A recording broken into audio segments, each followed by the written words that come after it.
So I am going to get us started here. I am Gina. I'm an investor relations associate here at Birgo. And today we will be talking about Birgo Capital and Maplewood East. And I am excited to hand things over to Sumit and Andrew. So Sumit, you take it away. Yeah, thanks so much, Gina. Welcome to the webinar. We're so excited for Maplewood East to showcase in our investment webinar our 191 unit value add investment. I just want to go on to the legal disclaimer. This is a 506C Regulation D offering for accredited investors only. Please refer to the offering memorandum for any relevant disclosures. And this is just a disclaimer, just explaining that. Andrew, could you give us an overview on the agenda for today's Maplewood East webinar? Absolutely. Thanks, Sumit. Thank you, Gina. We're excited to have you all here today. We've got a great crowd on the call here. And basically what we're going to be covering is quick introduction of who we are, who Birgo Capital is in general. Then we'll go through the deal specifically. So Maplewood East, we'll talk about the deal and why we like it. And then we're going to jump into our track record. So we'll talk about some previous case studies, previous funds that we've done and sort of how those have gone, give you a little bit of an insight on our track record. From there, we're going to talk about Buffalo and what we like about Buffalo and this specific suburb of Buffalo called Lockport. And then we'll leave some time for Q&A. So if you do have questions, please feel free to just go ahead and post them in the Q&A panel there, and we'd be happy to answer them when we get to the Q&A section there at the end. So with that, let's jump in, talk a little bit about Birgo Capital. So first of all, I'd like to introduce my colleague Sumit. So Sumit is one of our principals here at Birgo Capital. He has an incredible background with Ernst & Young and then working in a lot of financial services businesses from there. And he's primarily responsible for investor relations here. He does a lot of the investment committee and acquisitions discussions, making sure that these assets really match our thesis and our profile for investors like you all. And prior to joining Birgo, he really gained a lot of experience in multifamily and hotel investment, debt financing across all assets, and led investor relations at other private equity real estate firms. So Sumit, thanks for being a part of the team. Absolutely. Thanks, Andrew. And, I want to introduce you as well. We're very fortunate to have one of our founders, our CEO, here on the webinar to kind of showcase why we're investing in Lockport, why we're investing and expanding our presence there, but also why we really love Maplewood East. But a little bit about you, Andrew. I think a lot of your accolades, showcase already, but, a University of Pittsburgh grad, local to the Pittsburgh area, really heavily involved in our whole operation as our visionary strategic planning and really the glue that puts all of our operations together, our vertically integrated company. Your background says so much in terms of your history at PNC and how you scaled their operations, but even at Birgo since our founding and how we've grown so much. So really fortunate to have you here and partner with me in presenting to our investment groups. Yeah, thanks, Sumit. Appreciate that. A little bit of background on Birgo Capital. So I actually launched the firm back in 2012. It was originally called Go Realty, and just really felt like there was a need for folks who wanted to invest in real estate, but didn't necessarily want to be the landlord, didn't want to deal with the tenants and the toilets, as I like to say. So launched a firm starting to work with one-off investors. And another colleague of mine had been running a sister firm called Birchmere Advisors at the time, working with private equity investors and putting together small alternative investments. So we linked up in 2015 to form Birgo. That's where the name Birgo comes from, was Birchmere and Go Realty.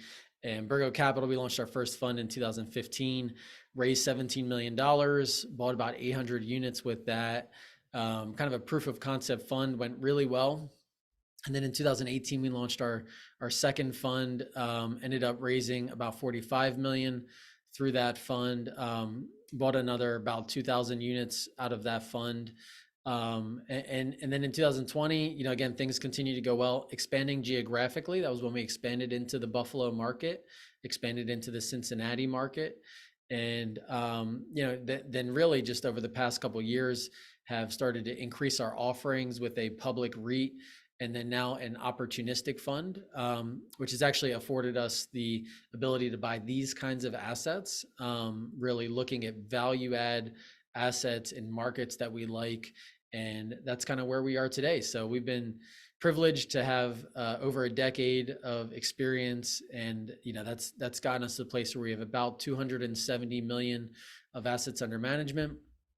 And we've got a great team. We've got a team of about 93 employees that do all aspects of real estate operations. So because we're vertically integrated, we property manage, we do the maintenance, we do the leasing. We do really every aspect of managing and investing in the property. And then we also have back office team that does the accounting, the asset management, the underwriting, the acquisitions. So just a fully vertically integrated shop from beginning to end for investing and operating real estate.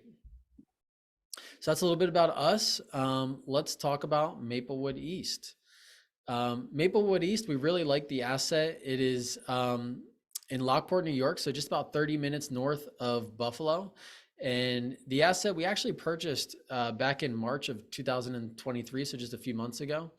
It's 191 units, and we're projecting a 22.1% net IRR to investors. This is one where we actually closed on the asset with our own cash, and then we're syndicating it out to our investors. So the benefit of that to you all is really surety of the deal. We've already closed on the loans. We've already, have a settlement statement for the deal, and we already know everything about the operations. We've finished our due diligence. We've done the property condition assessment, and we're really already converting this asset and starting to execute on the business plan. And a little bit more on the asset itself. Built in 1988, and again, 191 units across 8 buildings, about 8 acres of land. So it's a nice big spread out piece of property. And one of the things we really like about this is it's in close proximity to some other assets that we manage actually on this same exact street. So we've got about 400 units in this area. And some of which were built by the same developer, and we acquired from the same seller. This was the original developer that built these back in the day, so a generational owner that has just not optimized the asset. He had no mortgage on it, so he's only charging $500 a month in rent, but he doesn't care because that's plenty for him. But he doesn't know that market rate is actually $750 for 1 bedrooms, $950 for 2 bedrooms.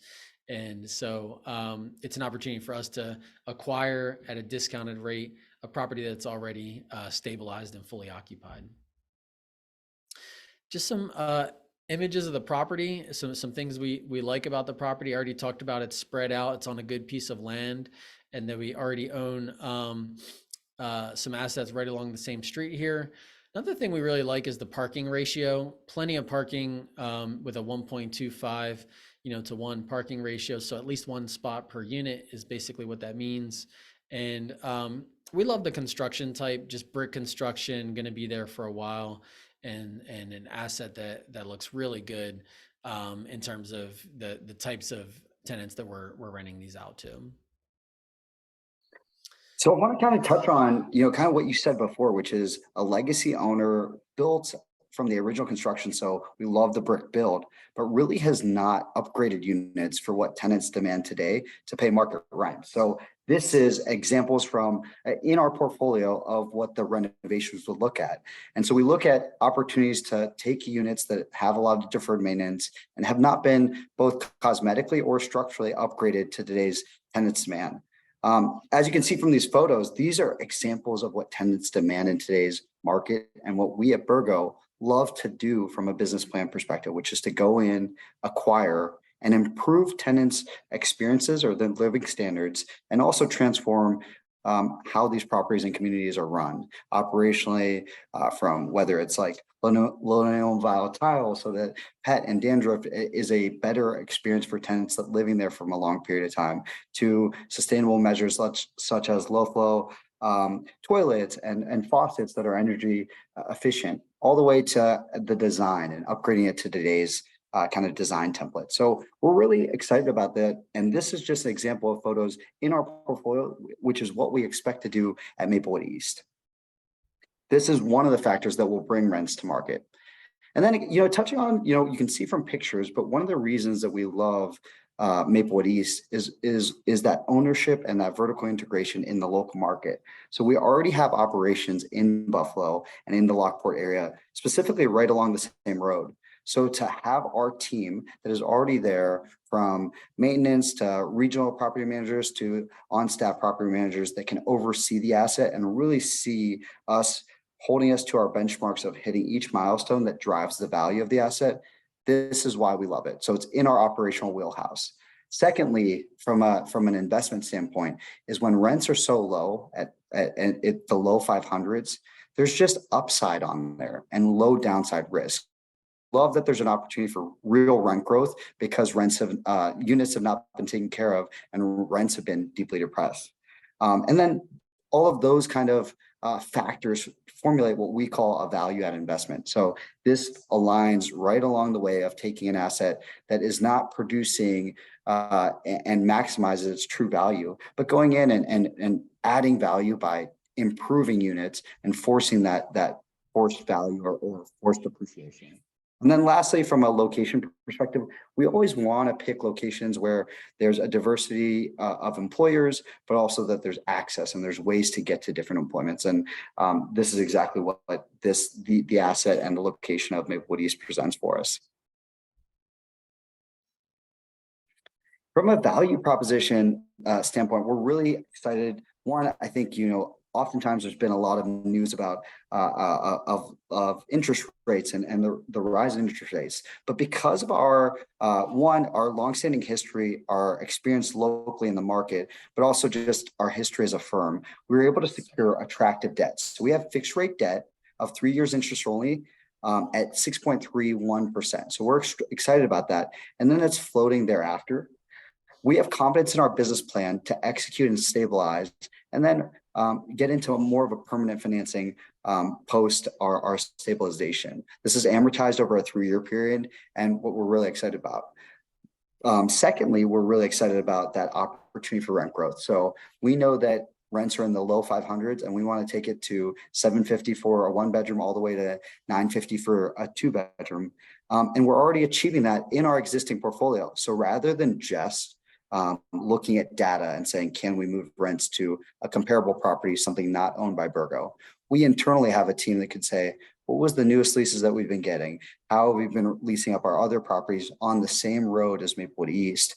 And where can we take this Proforma? That gives us much more conviction in the data that we know that we're achieving it in our other properties and communities from a lease out perspective. And so we can just translate those same processes, those same lease operations, and the same marketing that driving tenants to be attracted to live in our communities. Third, one of the real big opportunities from this legacy owner is to build back expenses that haven't been there. Just from a revenue driver opportunity, this would lift our yearly revenues by 8%, just by billing back and using our kind of vertical integration and expertise of implementing expense reimbursement plus other cost saving measures that drive our net operating income and overall the value of the asset and the value of your investment. And then, as stated before, we're excited about the location. Location matters in real estate. It's one, in our operational wheelhouse. Two, it's in a location where we find that there's attractive employers, which then can support our tenants' income to then rent in our communities. And then overall presents a really great internal rate of return for our investors. So we're excited about the net of all fees, a 22.1% internal rate of return for our investors, but also over a 5-year period to target taking, a 2.69x net equity multiple. So taking 100,000, for example, and turning that into 269,000 over a 5-year. That's what we're targeting. We're really excited because of all these underlying fundamentals to this deal. Going back, I want to walk through our Proforma. So how do we get to this increase in value from an asset? So our team looks through more than hundreds of deals, thousands of deals per year to find the few that fit our criteria, our operational wheelhouse, an opportunity to buy something that's undervalued and move it. And so how do we do that from how do we underwrite our actual growth in rental income? So we look at where we're going to take our pro forma rents through a 1 to 3 year period and stabilize that. So as you can see in our pro forma, we're taking year 1 through year 5 and growing our income by turning units, improving them, raising those rents from $500 to market, so in the $750 to $950 range, and that overall drives our rental income, the top line that you see there, effective gross revenue. Additionally, we'll get those utility reimbursements that I highlighted on the expense reimbursement, and then we're also factoring in an increase in vacancy in early years as we take on more unit turns in that year 1 to year 3 period. But over time, we stabilize. Then, because we have data in-house of how much it takes to manage a property effectively from an expense side, we underwrite our expenses, and this showcases our growth from at acquisition to unit turns through that value creation phase to stabilization. And you can see that we're driving, quote, net operating income and cash flow over a 5-year period, and what helps to our stabilized net operating income of 1.3 million at the end of our exit timeline. So on the next slide, you'll see how we kind of get to it. So a lot of our drivers is how we're getting to stabilization on from our net operating income. So we take our net operating income at the end of our year 5 and look at it forward looking, and we're using a very conservative cap rate, we think, in the market, which is a 7% cap rate for where we'll be 5 years from now upon exit, and that really gets us to our exit valuation. So again, going back, the deal is roughly at a $54,000 per door at acquisition. We're all in after improving it at a little under 70,000 or 69,000 per door, and we really see the opportunity to exit this based on an increase in value over the upon stabilizations through our value creation. And this was walking through what we got to at the end of year 5 as our projected year 6 NOI, how a buyer would be looking at this asset after we've fully renovated all units, how we've taken care of all of the headaches that a owner that hasn't taken care of it in years have, invested in transforming an asset, grown revenues, and then it really shows you our calculation after how we get to the quote unquote equity remaining in the deal and our total exit valuation. So one of the things that people ask, though, is like, so you have 191 units, what is this made up of? So we're excited about the floor plans, primarily because we have a certain percentage of 2 bedrooms. So we call it 2 bedroom, and then we have 1 bedroom large and 1 bedroom regular. And so from a square feet perspective, they're spread evenly around that, which attracts different types of, you could have 2 bedrooms with families, or you have single individuals and or just a married couple that wants a single bedroom. Again, looking at the rents per square foot, we're really excited about those really low rents. Where in other markets can you rent in the $400 to $500 range in a B- community, where we're going to take that and reposition over time? And then you can see where the market rents are. So if we look on just the 2 bedrooms, where average rents are $568, but market rents are $1,066, or a little bit over $1,000, we're targeting to reposition those 2 bedrooms to $975, which we're already achieving in our Birgo Lockport stabilized portfolio. So we're excited about this. It really shows our ability to acquire something where rents are deeply depressed and then move those over time. So to summarize, this slide kind of summarizes it all. It puts it all together. So what is the asset? What is the goal of the asset? So one, Maplewood East, located in Lockport, it has that value add components, the ability to take rents that are deeply depressed and increase them to market. Our purchase price is 10.3 million, which is roughly 54,000 per door, which is a very, very low cost basis in today's day. So we're really excited about our acquisition team's ability to source great opportunities at a good value. And then, from a lending component, how are we feeling in this interest rate environment? We've secured really great debt. We feel that we're, from a loan to cost perspective, at low leverage, and at stabilization, we'll be at a little bit under 54% loan to value. So think very low leverage at stabilization. And then from a, what portions are the sponsor putting up and how much are we raising from our investor community? So we're raising around 2.6 million. And our sponsor, or as a sponsor, we're contributing 468,000. And for our investors, this is going to drive a gross IRR of 26.9% and a gross equity multiple of 3.22 times. But what I care about when I talk to our investors and our prospective clients is, what is that net return to you? And so focusing on net IRR, it's a 22.1% net IRR and a 2.69 net equity multiple. And again, as we look at this deal, one of the things that I try to focus on with our team is are we being conservative in our assumptions, because we fully want to under promise and over deliver, and really do feel that we've conservatively underwritten our exit assumptions at a 7 cap. Yeah, that's great, Sumit. I was going to answer two of the questions that we had here posted just kind of on this slide, because I think they're both really good questions, and a couple of the other questions I think we'll also get to in the Q&A. But one question was on how do we plan to handle the debt after 3 years? So just to clarify, the term of the debt that we secured is a 5-year term, and it's a 5-year hold period. So we can retain the existing debt through the entire hold period. Now, 3 years of that are interest only, which we love for value add repositioning plays like this, because we're only paying the interest during the value add portion. So our debt service is much lower, allowing us to put more capital into the property. But it is a 5-year term, so we don't have to do anything to get new debt during the hold period.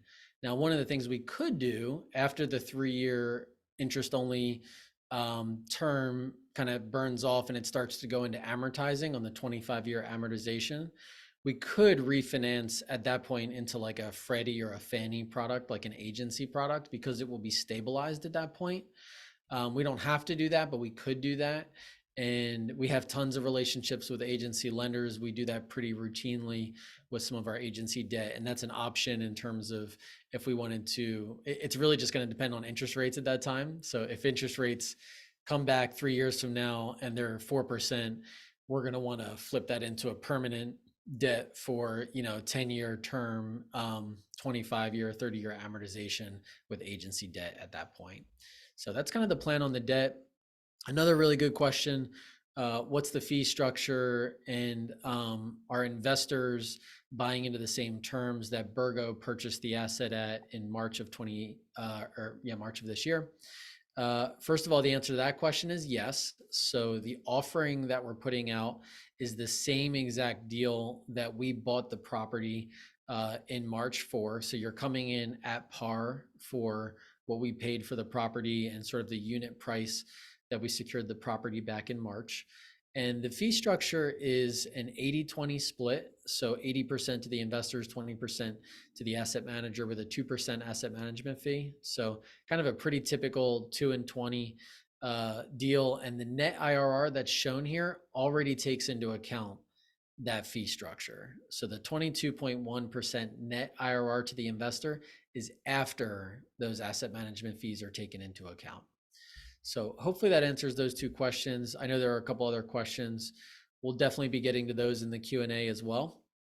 But let me just quickly go through a little bit of our track record and talk about why we feel like this is a good deal based on some other properties and transactions that we've done in the past. So a little bit on our track record. We actually just purchased a property 2 weeks ago, bringing our assets under management to 293 million. 2,900 units, and our net IRR to investors across all of our funds, all of our assets has been around 14.8%. And that incorporates, some of our early funds that even had some commercial assets in them. So that actually matches the expectations that we've set with investors for our funds and our assets. We've pretty routinely hit investor expectations when we've set them. In a couple ways we've done that. Here's one example. This is a 174 unit property in Morgantown, West Virginia. We purchased for 11.5 million and actually just had it appraised for 18.9 million. So we've held the asset for 4 years. It's getting a net equity multiple around 4.76 times, which is around a 35% gross IRR. And really the biggest driver here has been rent growth. This is pretty much the same exact play as what we're planning on doing with this Maplewood East property. We're buying assets with sort of artificially suppressed rents, and we're increasing the rents, and just really doing some minor upgrades to the units, some flooring, countertops, bathroom vanities, fresh paint, and able to increase rents that way. Another case study, this is a smaller asset, it was 54 units. This is actually our first fund in our first deal in our first fund. But we bought it for $2.2 million. And 7 years later, you know, it's tracking about 24.1 gross IRR. Same profile of asset, just these 3-story brick assets, kind of garden style assets. We love these. They perform really well, you know, no elevators, so we don't have those kinds of maintenance issues. We really like these assets in general. And then just a third and final case study. This is in Beaver Falls, Pennsylvania. We bought 120 units for $5.5 million. Held it for about 6 years now. The equity multiple is over 3x, just really strong equity multiple in that short period of time. It recently appraised for $9.4 million and 42.7% gross IRR, which is really driven by the rent growth and the expense reduction. Same business plan that we have for this asset here. So Sumit, can you talk a little bit about Buffalo? Buffalo, New York. So I was fortunate to grow up a little bit around the kind of greater Buffalo area. My mom grew up in this area, and so we did frequent trips to the area. But one of the reasons we at Birgo like it from what is the fabric of the community? So it matches our heartland thesis of investing in similar markets to Pittsburgh, to Cincinnati, to Buffalo, where you have a diversified employment base that has shifted away from just being a manufacturing hub. And there is rents are deeply depressed. There's not a significant amount of new construction, and there is great located assets that need upgraded and can be repositioned. So that's one of the things. The other side of it that we really love in these markets is that there's a ton of renter demand. So for us, that speaks to stability in terms of rental growth. It also speaks to stability in terms of investor returns, because we're able to moderately improve assets and grow rental income. So, you know, we always say at Birgo that we didn't get the hangover because we weren't at the party. And I think Buffalo meets that, where you have a lot of stability of economic drivers and kind of stable growth. And that underlying will give us the exact profile that we look for. So a little bit about Buffalo, you know, from what has happened in the market if you're not familiar. You know, there's been over the last 3 years about 13.5% of rental growth. The market vacancy in the Buffalo market is less than 5%, which is attractive. The unemployment rate is less than 5%, which is again attractive from an employment base. And the median household income is in that kind of mid 60s range. So there's a diversity across meds and eds is one from an employment base. But outside of that, there's also just not one concentration of just one employer, or it's not just oil and gas like you may see in Texas or something like that. There is really a multitude of industries, which gives us a good exposure to diversification across an employer base. So we really love the Buffalo market because it really mirrors that fabric that we desire in terms of our tenant base and in terms of stability. That gives you as investors stability in terms of how we hit our Proforma rents. Slide really just shows kind of what I was touching on, which is there really isn't one concentration of one employer. So this kind of aggregates different insights for Buffalo, but as you can see, there's, you know, like management or corporate roles that account for about 5%. You have more of the sales related roles around 8.5%, where you have like more of the food industry that's 8% and some of the other aspects. So we really like that there's a diversity of employment across Buffalo, and we look for that in the markets that we invest in. Yeah, and I love a chart that shows what we're looking for, which is as we're going in and we see that we're able to buy assets where rents have been deeply depressed, is there the opportunity to actually increase rents and capture those? So Buffalo has continued to grow fundamentally on a rent per square foot basis. And that is attractive to us because if it's not being captured by current owners, we, because of our data orientation, our team, and our exposure, our operations locally, we know that we can negotiate our same contracts and lower expenses from our vertical integration and economies of scale. But we also know that we can grow income and grow our asking rent by renovating and turning units. And this chart shows how Buffalo has grown over time. And we find that attractive that the rent per square foot is growing. So now we'll kind of move on to a little bit of a Q&A. I think we touched on a couple questions there, but would love to kind of allow you guys to post some questions in the Q&A. We would love to give this time back to you for attending this webinar to get really detailed and share more about what's on your mind and what we can do to answer that. And then we can talk about next steps and how we proceed from there.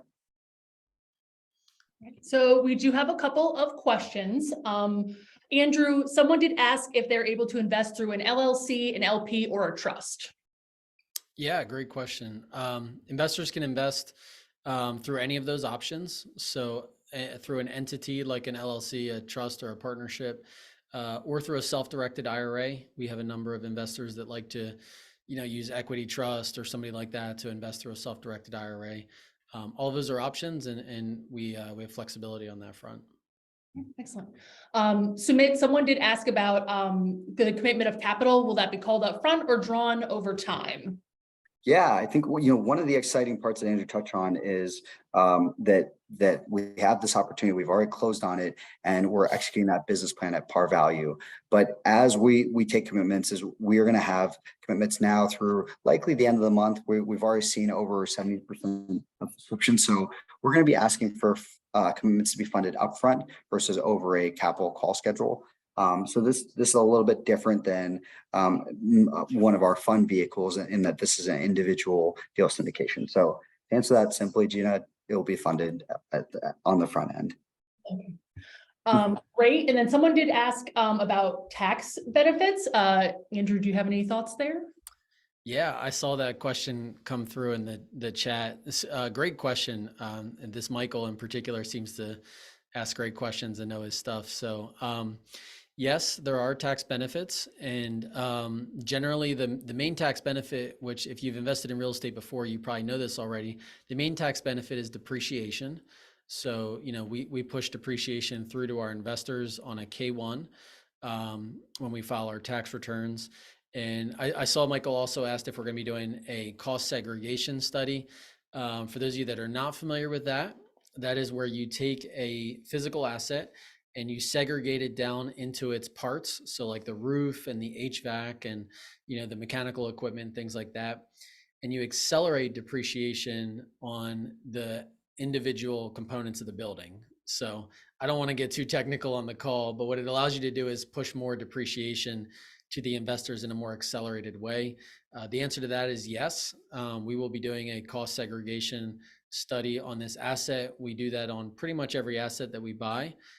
It's an incredible tax advantaged way to invest in real estate, and we will be doing that here as well. I did see, Michael, you also asked about 1031. That's one where I'm going to have to give you the legal answer of check with your own tax advisor on that.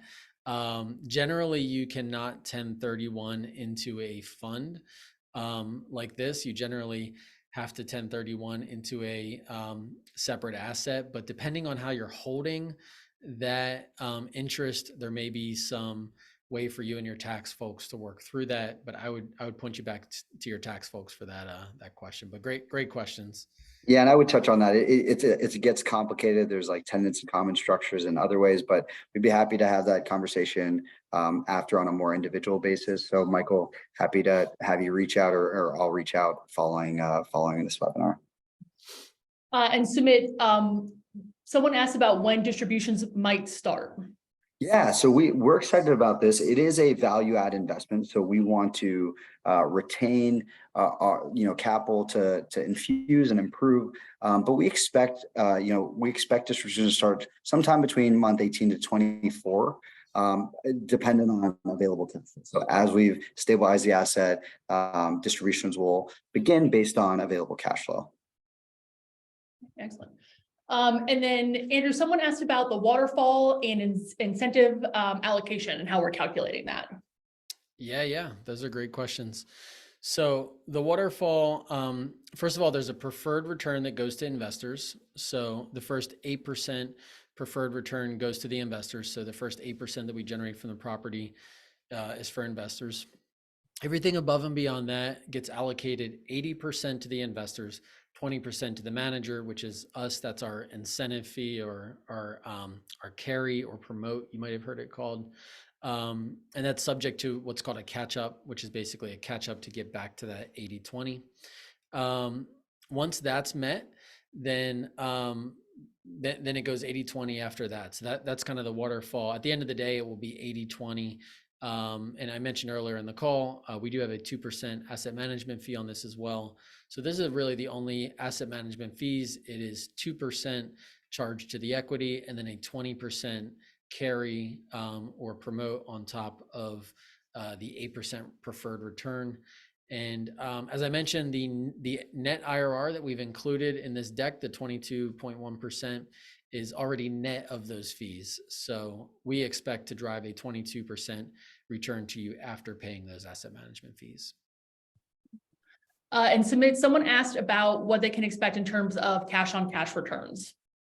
Yeah, so I think one of the challenges with a value add property is there's not meaningful cash flow because the existing owner from a legacy owner has had rents in the low 500s. So this is a low cash flow going in from a value add perspective, and as we stabilize, it will improve. But a lot of the drive of this of the performance of this asset is driving the actual rental growth through year 1 to year 3, that's stabilization, and then exiting it. So cash on cash is low. I believe it's in the kind of that low 4% range. And then once we meaningfully stabilize it, it improves. We're really excited about it, though, as a whole. Once we've stabilized kind of those average rents, increased on a per unit basis of over $300 per unit, that the underlying NOI grows. And so that percentage of NOI growth drives to our kind of net equity multiple of 2.69x. So taking average rents from $501 all the way to that average of $775 to $795 is really where the lift in value comes. And then we've talked a lot about capital improvements. Andrew, what is our expense looking like for making those improvements? Yeah, so in our pro forma, that's a great question. If you look at our budget, I think we have something like $2.2 million in our capital expense budget for this asset. And that's about $6,000 per unit for the unit turns is what we're budgeting. One of the things we're really pleased to share and have experienced so far is our unit turns are actually coming in less than that with the few that we've done since we bought it at the end of March. So we've just started turning a couple units and they're coming in closer to like $3,500, $4,000 a unit, budgeted $6,000 a unit. So all of that that we save will just go to the bottom line, become additional return on investment for the investors. We feel pretty good about our capital expense budget. And again, it's mainly the unit turns is what we're looking to do, as well as some other like common area capital expenses. Great. And Sumit, our last question, someone asked, how can they subscribe? Awesome. Yeah. And Andrew, if you just go over to the next slide, I wanted to just showcase like one of the easiest ways. One, we'll be following up with all of our registered webinar attendees with an email. So there will be a link to get in contact with us, schedule a time with our team, or actively send a email with your interest and level of commitment. From there, that secures your spot of the remaining allocation. We'll then follow up with next steps. And one part of the process would be, making sure that you're accredited. So our accreditation process through our investor portal, onboarding you there, and then going through the actual legal documents. So as a follow-up is, one thing you could do is send an email to investor relations. That's INVESTOR RELATIONS @ Birgo.com. And a member of our team will reach out to you. We're really excited, again, 191 units in a existing market where we're already operational, right on the same road. And again, what I really love in this market is our team's ability to find something undervalued, where rents are kind of in that low 500 and that ability to reposition it. Our team's really excited about us. So we hope to have you all. And again, thank you all for your time and joining us today. And reach out if we can help you in any way build wealth. Excellent. And if we didn't get to your question today in the Q&A, we will be following up with everybody individually. But that pretty much wraps it up. We are so excited that you joined us today. We'll be following up very soon with a recording of the webinar. Please do not hesitate to reach out to us. And everybody have a lovely afternoon. Thanks, everyone.